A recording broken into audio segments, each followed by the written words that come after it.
ভারত 5 গোলে জিতলো কি 10 গোলে জিতলো সেটা ভুটানের সাথে জিতছে, ওরা বাংলাদেশের সাথে খেলে নাই। অসম্ভব প্রবাসী ভাইরা আছে, সবাই আমাদেরকে সাপোর্ট করে। ডাগআউটে বসেই যেন যুদ্ধের নীল নকশা। টিম ম্যানেজারের সঙ্গে তুমুল আলোচনায় রোনান সুলিভান। চোখে আগুন, লক্ষ্য একটাই, ভারত বধ। আবারও ফাইনাল, আবারও ভারত। দক্ষিণ এশিয়ার এই চিরন্তন লড়াই এবার সাফ অনূর্ধ্ব-20 মঞ্চে, যেখানে একটাই লক্ষ্য, ট্রফি এবং গৌরব। দেশে একটা কথা বলেছিলেন যে ভারতের বিপক্ষে আমরা খেলতে চাই, ভারতের বিপক্ষে খেলাটাও একটা ভালো লাগা কাজ করে। আপনারা জানেন বিগত দিনে 23 সাল, 24 সাল, 25 সাল প্রতিবারই আমরা ফাইনাল খেলছি, এই ভারতের কাছে আমরা লুজ করছি। তো অবশ্যই প্রতিপক্ষ যখন ভারত হয় তখন আমাদের ভিতরে একটু অন্য কিছু কাজ করে। আমরা মনে করি তারা আমাদের চিরপ্রতিদ্বন্দ্বী সময়। আমি মনে করি, আমার টিমমেটরা মনে করে, তার এগেনস্টে খেলা মানে আমরা আমাদের সবটুকু দিয়ে লড়ার ট্রাই করি এবং ইনশাল্লাহ আমরা কালকেও এটা ট্রাই করব। গ্রুপ পর্বে এক সমতা ছিল, হিসাব খোলা ছিল, কিন্তু ফাইনাল মানে হিসাব চুকানোর মঞ্চ। এখানে ড্র নেই, অজুহাত নেই, শুধু জয় কিংবা হার। চোখে চোখ রেখে লড়াইয়ের প্রস্তুতি লাল সবুজদের। প্রশ্ন একটাই, চাপে কে, বাংলাদেশ নাকি ভারত?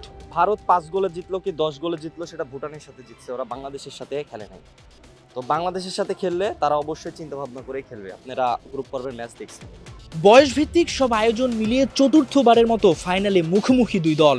আগের 3বারই স্বপ্ন ভেঙেছে বাংলাদেশের, সেই ক্ষত এখনো তাজা। কিন্তু এবার কি প্রতিশোধের রাত? সেমিফাইনালের ক্লান্তি ভুলে ট্রফির ক্ষুদায় উন্মত্ত যুবারা। 24 ঘন্টাও পেরোয়নি, তবুও থামেনি প্রস্তুতি। ট্রফি উন্মোচন শেষে ভারতের মতো বিশ্রামে নয়, করা অনুশীলন সেরেছে লাল সবুজ। দেশের বাইরে হলেও গ্যালারিতে বাংলাদেশ, মালদ্বীপ যেন লাল সবুজের আরেক ঘাঁটি।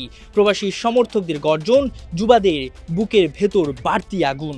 দুই দলের ফাইনাল শুরু হবে শুক্রবার বাংলাদেশ সময় রাত 9টায়। বলতে গেলে আমি এখানে নিজের মাটি মনে করতেছি, কারণ এখানে অসম্ভব প্রবাসী ভাইরা আছে, সবাই আমাদেরকে সাপোর্ট করে।